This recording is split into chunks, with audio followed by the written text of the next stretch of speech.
What's good? What's good? What's good? Blake Lively. A lot of people don't like you, but I mean that's to be expected with some celebrities. You know, just in case y'all don't know, I did a reaction video a while back in regards to her having going to court with one of her co-stars, someone that she was working with, and well, fast forward, this clip right here that we're about to watch is from a young lady on TikTok that kind of goes into deeper detail as to why we're about to have the conversation we're about to have with her and Taylor Swift, how all of this ties in. Grab a seat, get comfortable, and roll the footage.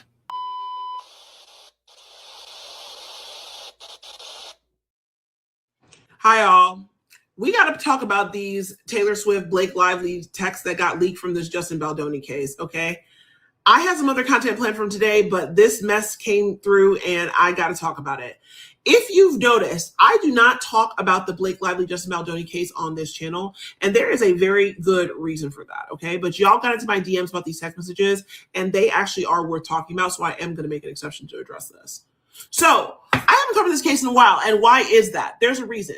The last time I tried to follow this lawsuit girl, I ended up listening to Candace Owens' podcast religiously and tuning in every week, wondering what Candace had to say. And then suddenly I found myself online Googling Emmanuel Macron's wife, wondering if she's transgender. And I'm thinking to myself, is everything okay, bitch? So I had to stop. I said, you know what? Enough is enough. I don't really know what the fuck is going on here. Nobody likes Blake Lively, and she's got a nasty stank bitch face. But, I don't really know Justin Baldoni, and I don't trust men. So, you know what I mean? So I'm team nobody, girl. I don't really know what happened. Was I there? No. And do I know anything about Colleen Hoover's dumbass book? No. So that's why I decided to mind my business and let it all go, okay? So that's why I haven't really been talking about the Blake Baldoni thing, okay? So here's the thing. The perception overall is part of Taylor's problem here, okay? Nobody likes Blake Lively. And I'm sorry to say that. I'm not saying that to be mean, okay? But the thing is, Blake Lively just comes across not well, okay? She's always got this like stank bitch face on like this on all the time, and it gives spoiled energy, and she's always throwing her husband's name around and to try to get her way, and doesn't have like the talent to back it up at all. So she really rubs people the wrong way, and she kind of represents the elite or the rich that people want to eat, And quite frankly, Justin Baldoni's lawyer, Brian, whatever his name is really capitalizing on that, and making him seem like the little guy. And Blake and Ryan seem like the big guy trying to crush the little guy with all their power and all their weight. This Taylor Swift shit does not help that situation. It actually really plays right into that hand and makes things that much worse in a lot of different ways. And the thing is that I'm not talking about how people feel about Blake out of hate. I don't really know that lady. I don't really care about her either. And I don't really talk or think about people who I don't care about. But I'm just saying that the public never liked her and they're never going to like her. People do not like Blake. She is not likable, and she never has been, quite frankly. She never has been. Now, people might say, some of the Swifties might be in here and be like, well, you say you don't talk about people you hate, but you're talking about Taylor Swift!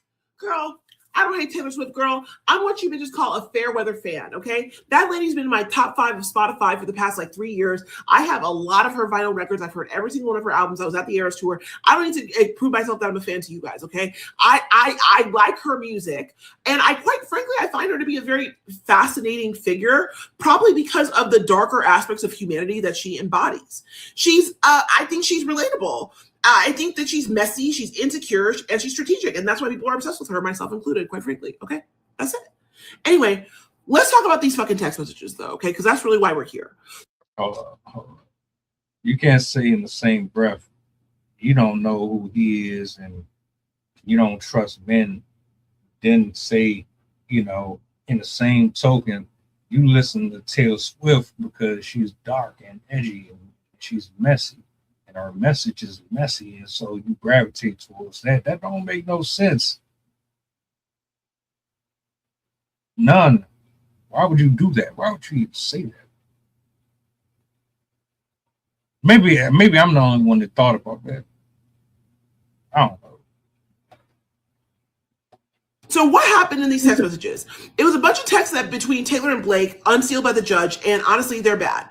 In them, Taylor is literally calling Jesse Baldoni a bitch and talking about the world's smallest violin. And it's just come to my attention that the reason why she called him a bitch is because he was talking about some kind of SA allegations that he had to deal with. Girl, I was like, oh, when I heard that part, I was like, you've got to be kidding me. And then also that literally Blake basically recruited her to talk about this script to Justin and make it seem like, that she was talking it up in order to try to manipulate him into liking it. And also Taylor said some Machiavellian queen shit where she said letting her music being used in the trailer gives Blake the upper hand, which if he was smart, he wouldn't do that. Which to me, quite frankly, when I read that text, I thought to myself, a woman after my own heart. That's the type of shit that I would say, okay?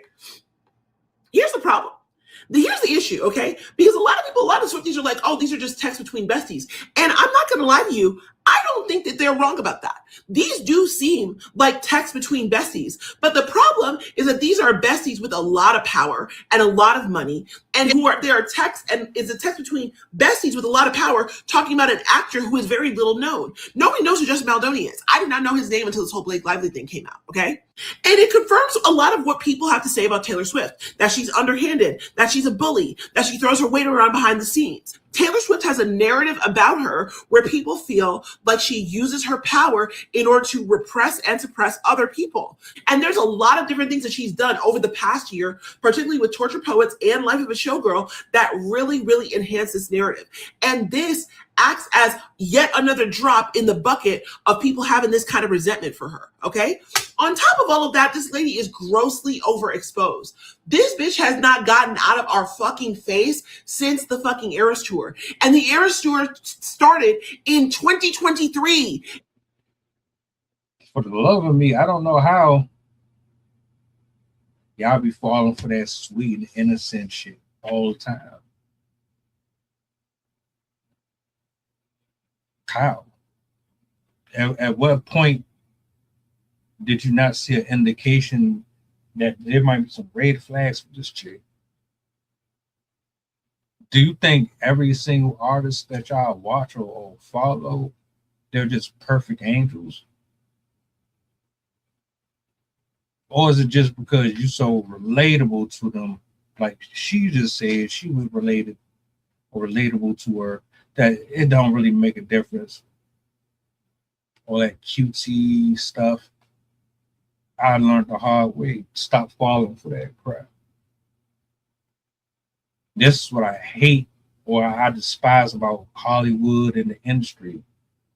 Because these people can be the worst of the worst, but as long as their PR team and their circle continues to give off this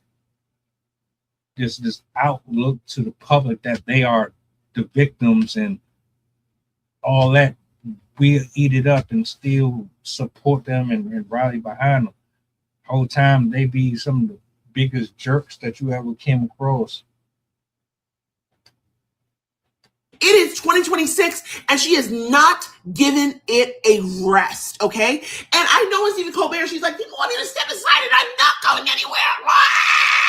Girl, no one's asking you to step aside as in not be famous anymore and not be an artist anymore. That is not what we're asking you to do. We're asking you to take a strategic break so that the public can miss you and so people stop building RICO cases against you so they can take you down the same way they took you down in 2016.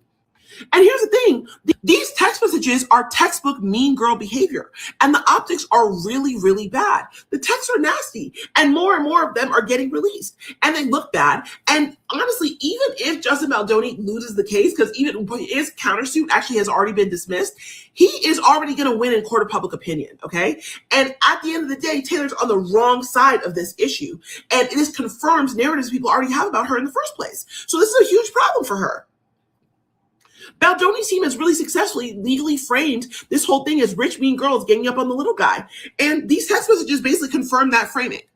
Now, do I really think that Taylor Swift did something really evil with these text messages? I'm going to be honest. I'm not biased. Not really. I think she just ride or die for her bestie, that her bestie had an op and she was team bestie. Yeah, that would mean something if it wasn't Taylor Swift and she wasn't a billionaire and her boyfriend wasn't a famous football player, and she wasn't plastered all over the fucking world getting everything handed to her, and she didn't have the Swifties coming to her. She has a cult following. In one breath, you say you rock with the toxicity. Then on top of that, you're trying to rationalize. All right, well, these are just friends having a conversation, but these conversations, the difference between her conversations and my conversations with a regular person on the phone is I can't change shit. If I talk and have the same discussion that she did with somebody on the phone, it's not going to stop their money. It's not going to stop that person from getting a job. Oh, but Taylor Swift, she can go up there and she can have this conversation with Blake. Everything shit. So nah, we're not about to sit here and try to do that. We're not.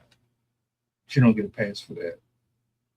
But she might not have known the full story, but she threw her weight around to defend her friend because they thought they had a common enemy. That's typical girlfriend behavior. That's not that manipulative, but it is, at the end of the day, it is mean. And also it is once again demonstrative of the fact that Taylor Swift seems to be, I don't know if she's unaware of the power differential or if she weaponizes her power differential against people to her own advantage. The text messages imply that she weaponizes the power differential to her own advantage, which is not a good look, especially in this whole eat the rich environment where people are really suffering economically. Justin Baldoni, even though he's a rich millionaire actor, is managing to effectively position himself as a little guy against basically Regina George and Gretchen Wieners.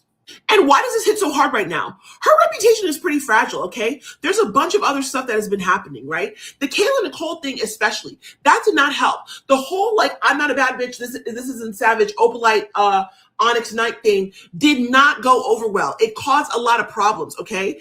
And even though, yes, Kayla had these horrible tweets and whatever that came out, it still left a mark. It still left a mark. And then the Charlie XCX thing, that left a mark. And then people are digging up the Olivia Rodrigo thing. People, I'm people. Yes, okay? Digging up the Olivia Rodrigo thing, that leaves a mark. And then people are digging up these old videos of her and Sabrina Carpenter. So this whole idea that she's a bully is something that people have in their minds. People already have this in their minds, and people are already quoting, like literally, people are already quoting to me the Regina George Sheets clothing line that Katy Perry said literally 10, 15 years ago. That's crazy. People are not happy with Taylor right now at all. She's doing too much. People are fed up. The variance, the overexposure, the constant saturation, it's adding up, and she needs to leave us the fuck alone. She needs to take a step back. But at this point, I think the snowball is already rolling down the hill, and her reputation is already in jeopardy, and this is a big hit. I don't think that this is the headshot. I don't think this is going to get her canceled, but to be honest, if it's not a headshot, it's a shot in the abdomen. That's what it is, okay? Honestly. And the thing is that the friendship optics are bad too, because people really do not like Blake. People think that she's a snake. People think that she's nasty, right? And Taylor's talking about good thing, I like my friends canceled, and talking about the world's smallest violin. Yo, just the same smallest violin that she was talking about in them text messages about Justin Baldoni. Not a good look, baby. Not a good look. It literally confirms the perception of two nasty blonde A-listers trying to press down on a little guy. They're laughing at a man with less power and throwing around their privilege. Nobody wants to see that right now in this day and age with the economy the way that it is. It's not just messy, it's elitist. And that is not the right side of history for right now. Anyway, final thoughts. Are the texts that wild between two close friends? No, not really, okay? I'm just being honest. They are just the type of text messages you would see between friends. I mean, listen, if you look at my text with my best friends, you might think that I was nasty too. I'm just going to be honest, right? But are they a terrible look when the world is already side-eyeing you? Yes, okay? Yes. Taylor did not want to be part of this case. And Blake should not have dragged her into this by talking about how she's her Dracarys and her Khaleesi and whatever the fuck. But apparently Taylor was aware of the Dracarys Khaleesi thing too, because I think she said Dracarys herself. So that's not something that she wasn't unaware of. And so now Taylor's fully in it. Her name has been fully pulled in it, and she looks bad. And a lot of the reason why I got this whole platform, my sort of claim to like what really exploded this platform was my cancellation of Taylor Swift's story. Guys, this is a bar for bar reenactment of what happened in 2016. And we are right around the time where Taylor was talking shit about Nicki Minaj, or right about the time where she was doing that Calvin Harris shit, making out with Tom Hiddleston everywhere, okay? We are just like maybe a month or two before something major happening that takes this girl out. And I think she thinks that she's untouchable. She literally said in her song, In Life of a Showgirl, the title track, but baby, I'm immortal now. Girl, nobody's immortal. Nobody's immortal, especially not when you overexpose yourself and when you piss everybody off, okay? Nobody is immortal. This is the pileup. This is the drip, drip, drip of bad headlines. And this is another drop in a very full bucket. And it ain't looking good for her, okay? Anyway, and that's what I gotta say. That's my 10 cents. Shout outs to the woman in a video here that covered this. Taylor Swift ain't going nowhere. It's going to take something extremely bad to get her up out of here. And her plotting allegedly to cancel or destroy this man's reputation is not going to do it, because guess what? The sisterhood hates men anyway. The feminism rally, cry, outpour, they sitting in the cut waiting for the downfall of all men. They're not going to stop her for him. She's going to have to do something or get caught in something bad. Blake Lively, I don't know nothing about her, but the fact that she tried to lie and say that man sexually, that was all I needed right then and there to know that she ain't a good person. Just in case I don't know, she tried to, and it didn't work out in her favor. He countered. They didn't want to give him that. It's all messy, man. All messy. At the end of the day, though, there is a huge distinct between me being pissed off and offering advice to my friend about some stuff going on with my career versus someone like that. You know it, I know it. We're not going to sit here and act like we don't. Whether or not she dragged her in it or not, that's trash. That's messed up. And that's why I hate specific people in power, because they will abuse it and exercise it to the fullest of their extent. What do y'all think? How do you feel about this situation here? Do you agree, disagree? Holla. Welcome aboard the flight. This is pilot Kushite the talking. We going back to Memphis and coming straight from New Orleans. The estimated time of arrival is about an hour, and I can turn your ghost if you try and play with my power. So when you look up and see the sign flashing, stay in your seat. If the flight attendant say you making trouble, then we got beef. The turbulence might get rocky. You better not spill your food. This is brand new plane. If you get it messy,